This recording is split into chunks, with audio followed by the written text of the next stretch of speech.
Good morning friends. आप सभी का आज स्वागत है मेरे यूट्यूब चैनल लर्न मोर में।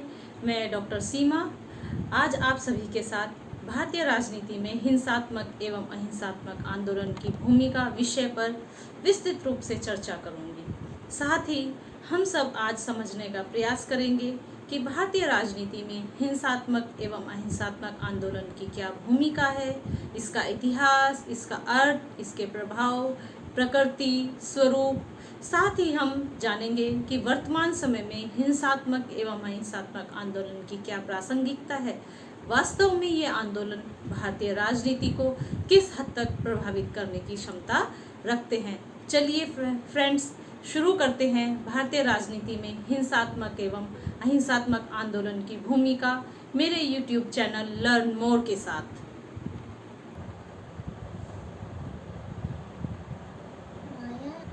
आज हम टॉपिक शुरू करते हैं भारतीय राजनीति में हिंसात्मक एवं अहिंसात्मक आंदोलन की भूमिका। इसी क्रम में हम सबसे पहले जानेंगे कि भारतीय आंदोलन क्या है और इसकी शुरुआत कैसे हुई। फ्रेंड्स, जैसे कि हम जानते हैं कि आंदोलन का इतिहास कोई नया इतिहास नहीं है, ना ही ये कोई नई शब्दावली है।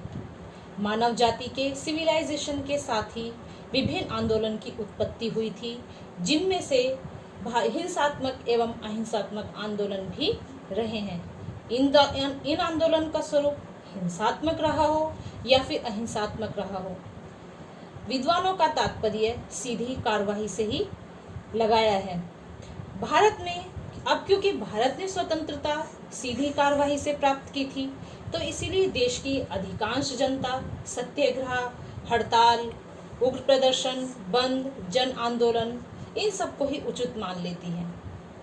अगर हम माने तो भारत एक प्रसिद्ध विद्वान रहे हैं बेले, उनके अनुसार वर्तमान भारत में आंदोलन के बहुत सारे स्वरूप पाए जाते हैं, जिनमें से कुछ प्रमुख स्वरूप रहे हैं। आप भी सब परिचित होंगे इन स्वरूपों से, जैसे जुलूस और सभाएं, बहिष्कार, बंद तथा हड़ताल, अनशन, अवरोध अथवा रुकावट उत्पन्न करना, स्वेच्छापूर्वक गिरफ्तारी, दंगा करना। साथ ही दोस्तों आप लोग देखेंगे कि एक नया लेटेस्ट आंदोलन हमें देखने को मिला है, जो हमें फेसबुक व व्हाट्सएप यूनिवर्सिटी के प्रसिद्ध विद्वान हमें देखते हुए मिल जाएंगे इन आंदोलन को, या फिर हम कहें कि आज आधुनिक भाषा में वर्चुअल आंदोलन।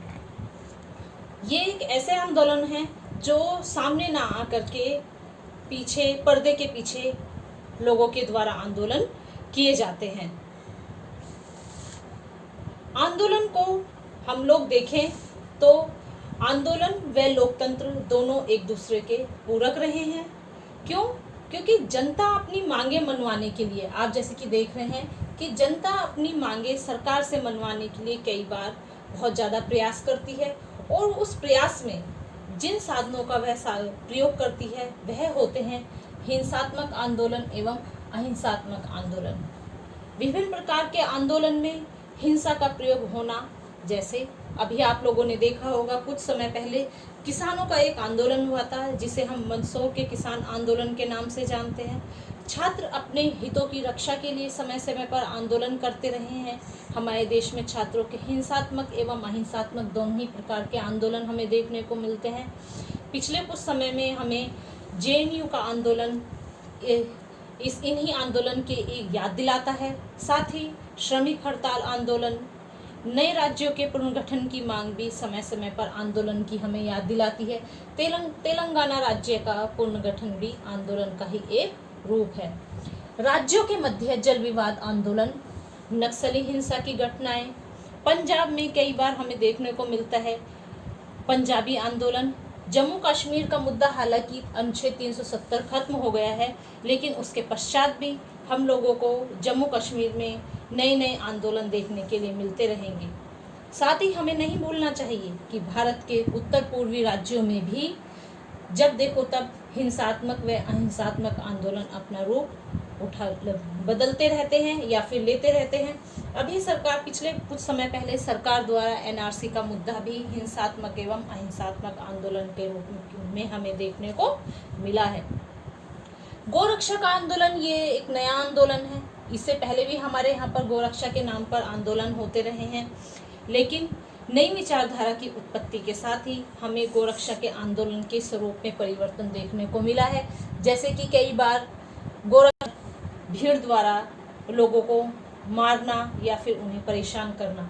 साथ ही दोस्तों आपने देखा होगा कि जामिया यूनिवर्सिटी के पास ही हमें एनआरसी के विरोध में व सीएए के विरोध में आंदोलन देखने को मिला था। शुरू में यह आंदोलन अपने शांति के स्वरूप के साथ लागू किया जा रहा था, फिर उसके पश्चात हमें इसमें थोड़ी सी हिंसा देखने को मिली, परंतु अब ये आंदोलन कोविड-19 के कारण स्थगित पड़ा हुआ है। तो स्टूडेंट्स, अभी हम लोग देख रहे थे कि हाँ, हिंसात्मक एवं अहिंसात्मक आंदोलन किस प्रकार से स्वरूप में आया है। साथ ही हम लोग समझने की कोशिश करेंगे कि आंदोलन के प्रकार कौन कौन से हैं। जैसे कि मैंने आपको पहले ही बताया था, हम दो प्रकार के आंदोलन का अध्ययन कर रहे हैं, हिंसात्मक आंदोलन एवं अहिंसात्मक आंदोलन। हिंसात्मक आंदोलन को हम अवैधानिक आंदोलन की श्रेणी में रखेंगे और अहिंसात्मक आंदोलन को हम वैधानिक आंदोलन की श्रेणी में रखेंगे। हिंसात्मक आंदोलन के साधन, इनके साधन देखते हैं तो वह है तोड़फोड़ या फिर सार्वजनिक संपत्ति को हानि, आगजनी, भड़काऊ भाषण, अमानवीयता, अनैतिकता इत्यादि बहुत सारे बिंदु हैं जिन्हें हम हिंसात्मक आंदोलन की श्रेणी में रख सकते हैं। साथ ही हम देखेंगे कि इन हिंसात्मक आंदोलनों का साधन हो गए तो आखिर इनका साध्य क्या है।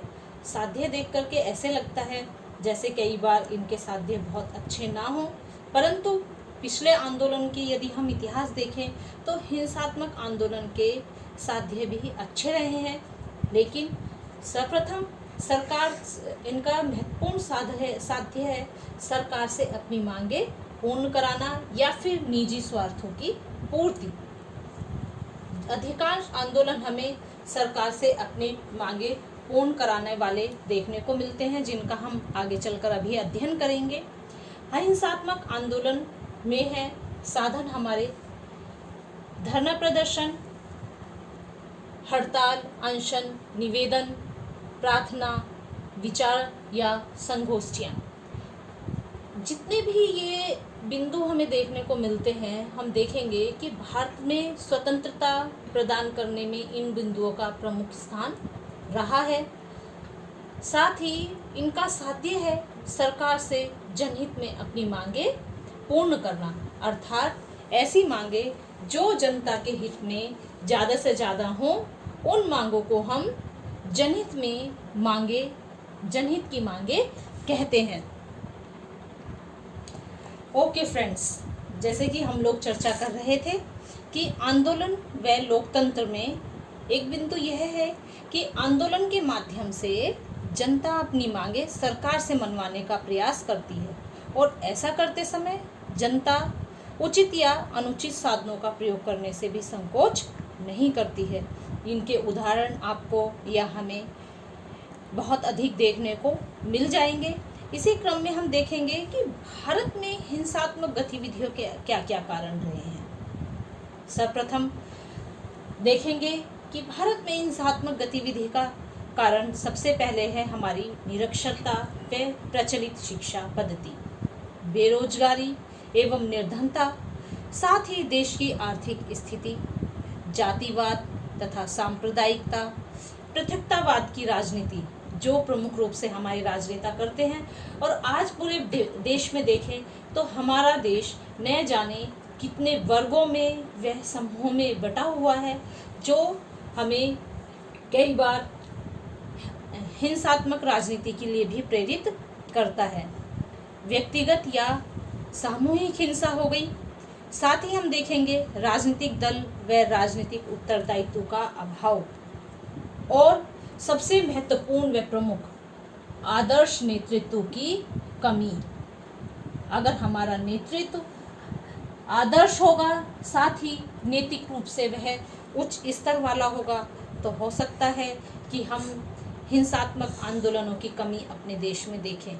सरकार और दबाव, साथ ही अगर हम लोक प्रशासन के विद्यार्थी अच्छे से जानते होंगे कि लोक प्रशासन में प्रशासन की एकर्मण्यता हिंसात्मक आंदोलनों को बढ़ाने में महत्वपूर्ण भूमिका निभाती है।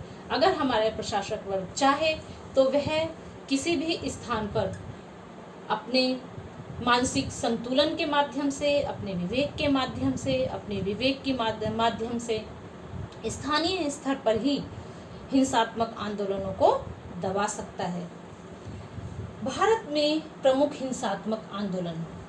में अभी तक प्रमुख हिंसात्मक आंदोलनों को अगर देखें तो स्वतंत्र भारत में उग्र प्रदर्शन, हिंसा और आंदोलन की राजनीति की शुरुआत का श्रेय हमें साम्यवादी दलों से ही देखने को मिलता है। 1948 में कलकत्ता के साम्यवादी आंदोलन में, जिसे कोलकाता थीसिस भी कहा जाता है, क्या कहा जाता है? कोलकाता थीसिस।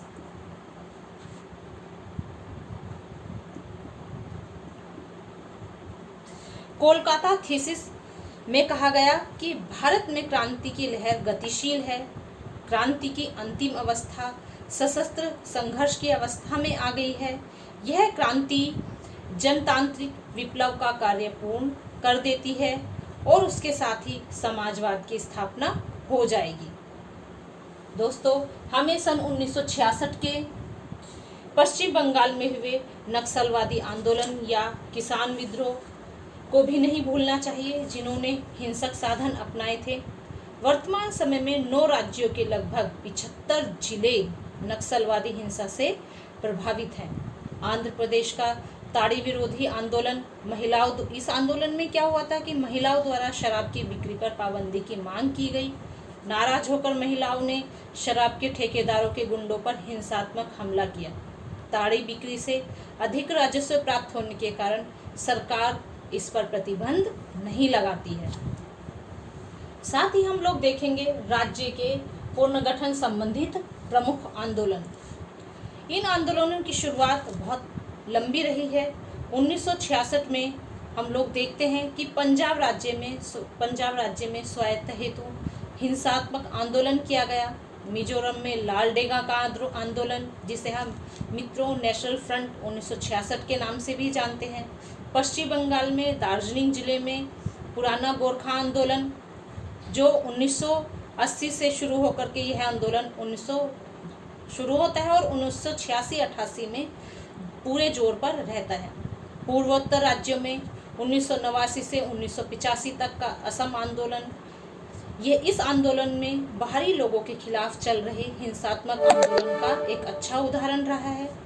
90 के दशक में राजनीति को नई दिशा की ओर ले जाने वाला एक आंदोलन, जिसे हम मंडल आयोग या फिर राम मंदिर के निर्माण से भी जानते हैं। राम मंदिर आंदोलन ऐसा आंदोलन रहा है जो इस आंदोलन ने हमारे देश की राजनीतिक सत्ता को ही परिवर्तित करके रख दिया है। और मंडल आयोग, यह आंदोलन हमारे देश में, इस आंदोलन ने देश में जितने नकारात्मक तरीके से इसको प्रस्तुत किया गया हमारे नेतृत्व वर्ग द्वारा, इससे हम लोग अनभिज्ञ नहीं रहे हैं। मंडल आयोग में होता क्या है कि 1990 में मंडल कमीशन मुद्दे ने भारतीय राजनीतिक व्यवस्था में अनेक परिवर्तन किए। राष्ट्रीय मोर्चे की उस समय पर वीपी सिंह सरकार थी। उन्होंने मंडल आयोग की सिफारिशें, जिसके अंतर्गत पिछड़े वर्ग को 27% आरक्षण स्वीकृत कर लिया गया था। इसके परिणाम स्वरूप क्या होता है कि संपूर्ण भारत में छात्र छात्राओं द्वारा विभिन्न स्थानों पर आत्मदाह किया गया। यह आंदोलन प्रमुख स्वार्थी राजनीतिक दलों के नेतृत्व में किया गया, वरना स्टूडेंट्स को आत्मदाह करने का मेरे हिसाब से तो कोई बिंदु नहीं बनता था। सरकार के इस फैसले को सर्वोच्च न्यायालय में चुनौती भी दी गई और यह किस्सा इंदिरा साहनी केस के नाम से प्रसिद्ध हुआ। फिर उसी साल ही हमें राम मंदिर निर्माण के समर्थकों ने कार सेवा का आयोजन किया और इसके अंतर्गत राम भक्तों ने आह्वान किया कि वे राम मंदिर के निर्माण में श्रमदान करेंगे। स्टूडेंट्स, आज हम इस आंदोलन को देखते हैं कि सुप्रीम कोर्ट ने पिछले कुछ दिन बाद पहले ही इस मुद्दे पर अपना निर्णय दिया है। साथ ही निर्णय दिया है कि अब उस स्थान पर राम मंदिर बनेगा और बाबरी मस्जिद वाले बिंदु पर मुस्लिमों को 5 एकड़ जमीन प्रदान की जाएगी। साथ ही आप देखेंगे कि 1990 के प्रारंभ में ही बीकेयू के सभी राजनीतिक दलों से दूर रहकर दबाव समूह के रूप में कार्य करती रही है। इन्हीं राज्यों में मौजूद अन्य किसान संगठनों ने साथ देकर कुछ अपनी मांगे मनवाने में सफलता प्राप्त की है। 1980 के दशक का बीकेयू का आंदोलन एक सबसे सफल आंदोलन रहा है। लेकिन एक विचारणीय प्रश्न है, आप लोग देखेंगे कि 1970 के पश्चात से अभी तक किसानों के लिए पूरे देश में किसी भी प्रकार की उचित नीति का निर्माण नहीं हुआ है। जितनी भी कोई सरकारें आती हैं और जाती हैं, हर सरकार ने किसानों के लिए नए नए घोषणा पत्र तो देखे हैं, लेकिन उन घोषणा पत्रों पर कभी प्राथमिकता के साथ कार्य नहीं किया। आज भी अगर हम देखें तो कोरोना टाइम के पीरियड काल में अगर देश की अर्थव्यवस्था को संभालने का, देश को चलाने का प्रमुख रूप से कोई भी कार्य कर रहा है तो वह हमारा कृषक वर्ग है। इन सब चीज़ों के पश्चात भी कृषक वर्ग के अधिकारों, नीतियों की सरकार द्वारा अवहेलना की जाती रही है। परंतु प्रश्न यह है कि किसान आंदोलन भारत में अभी तक इतना सफल क्यों नहीं रहा है? क्यों सरकार इतने छोटे छोटे आंदोलन किसानों के द्वारा होते रहे हैं, परंतु सरकार कभी भी इन आंदोलनों की ओर ध्यान नहीं दे रही है। इसी बिंदु में हम आज आगे देखेंगे अहिंसात्मक आंदोलन। अहिंसात्मक आंदोलनों में जैसे कि मैंने आपको बताया था कि इसके साधन और साध्य पर हम पहले ही चर्चा कर चुके हैं। तो भारतीय राजनीतिक व्यवस्था एवं विदेश नीति की प्रकृति व स्वरूप का अध्ययन करने पर हमें पता चलेगा कि भारत की प्रकृति रही है वसुधैव कुटुंबकम की। हम शांति प्रिय देश रहे हैं, ठीक है, लेकिन अभी तक और साथ ही जितने भी युद्ध हुए वो भारत की तरफ से एक भी नहीं हुआ। सब युद्ध चाहे वह पाकिस्तान के साथ रहा हो या फिर चीन के साथ, सब उन्होंने किए। कहने का तात्पर्य यह है कि भारत ने हमेशा ही हिंसात्मक साधनों से दूरी बनाकर रखने का प्रयास किया है। अगर हम देखें तो विश्व राजनीति में अहिंसात्मक आंदोलन की प्रकृति देखने को मिलती है। जैसे सन 1688 की ब्रिटेन की गौरवपूर्ण क्रांति या फिर रक्तहीन क्रांति, जिसे लोकतांत्रिक व्यवस्था में महत्वपूर्ण परिवर्तन किए थे, और अधिकारों की घोषणा, जिसे आगे चलकर बिल ऑफ राइट्स 1689 के रूप में परिवर्तित होता है। 1689 बिल ऑफ राइट्स। ओके, ये हमारे प्रमुख अहिंसात्मक आंदोलन रहे हैं। साथ ही प्रसिद्ध एक्टिविस्ट हैं दोस्तों, जिसे आप लोग मलाला यूसुफजई के नाम से भी जानते हैं। मलाला यूसुफजई ने 2008 में वो कहती हैं कि how dare the Taliban take away my education, my basic right to education विषय पर जब ये पुस्तक आती है तो उनकी सबसे पसंदीदा पुस्तकों के साथ पोस्ट के रूप में एक तस्वीर शेयर होती है, books notes bullets. Okay, books notes bullets. इसमें मलाला यूसुफजई कहती हैं कि हमारे लिए बुक्स जरूरी हैं, ना कि बुलेट्स। यह आंदोलन अहिंसात्मक आंदोलन का एक महत्वपूर्ण उदाहरण है। साथ ही 1917 में बिहार के चंपारण जिले में मजदूरों के साथ मिलकर के किया गया सत्याग्रही आंदोलन, साम्राज्यवादी नीतियों से क्षुब्ध गांधी जी ने सन 1920 में असहयोग आंदोलन प्रारंभ किया। यह भी आंदोलन एक प्रमुख आंदोलन रहा है। साथ ही अगर हम देखें हिंसात्मक एवं अहिंसात्मक आंदोलन में, तो इसके हमें दो पक्ष देखने को मिलते हैं, नकारात्मक पक्ष एवं सकारात्मक पक्ष। नकारात्मक पक्ष में सरकारी नीति एवं संस्थाओं का बहिष्कार किया गया था। गांधी जी के आंदोलनों को यदि हम देखते हैं तो जैसे कि मैंने आपको पहले भी बताया है, नकारात्मक पक्ष एवं सकारात्मक पक्ष दोनों ही हैं।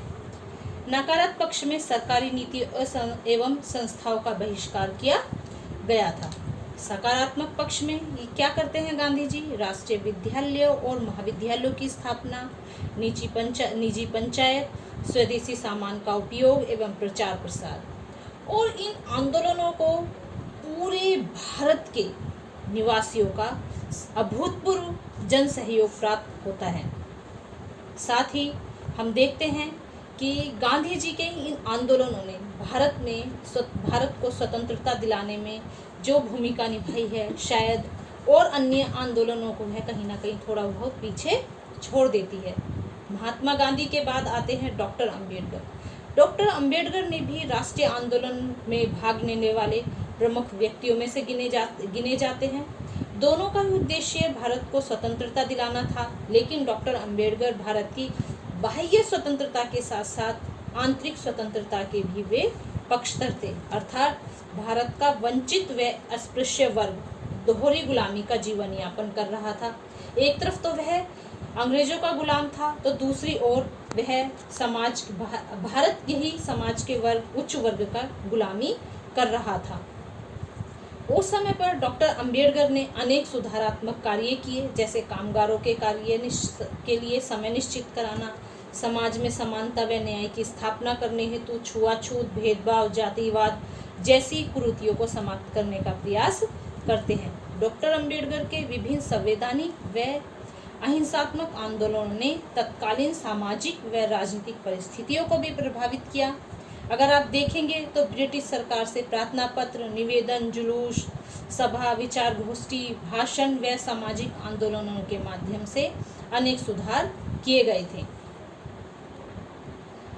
महाराष्ट्र के दलित पैंथर आंदोलन 1970 की शुरुआत। 1972 में दलित युवाओं का एक संगठन बनता है दलित पैंथर, जो अहिंसात्मक साधनों के साथ आज भी सक्रिय है। प्रश्न और साथ ही दोस्तों आपने देखा होगा, हमें नहीं भूलना चाहिए मेरठ के किसान आंदोलन भीकायू 1988। उत्तर प्रदेश मेरठ के जिले में 20,000 किसानों द्वारा बिजली की दर में वृद्धि का विरोध। किसानों का यह आंदोलन पूर्ण रूप से अनुशासित था और इसे अहिंसात्मक आंदोलन की श्रेणी में रखा जाता है। वर्तमान समय में आंदोलन की प्रासंगिकता। वर्तमान समय में इन आंदोलनों की क्या प्रासंगिकता है? क्या इतना डिजिटलाइजेशन होने के बाद भी हमारे देश में आंदोलन की आवश्यकता है?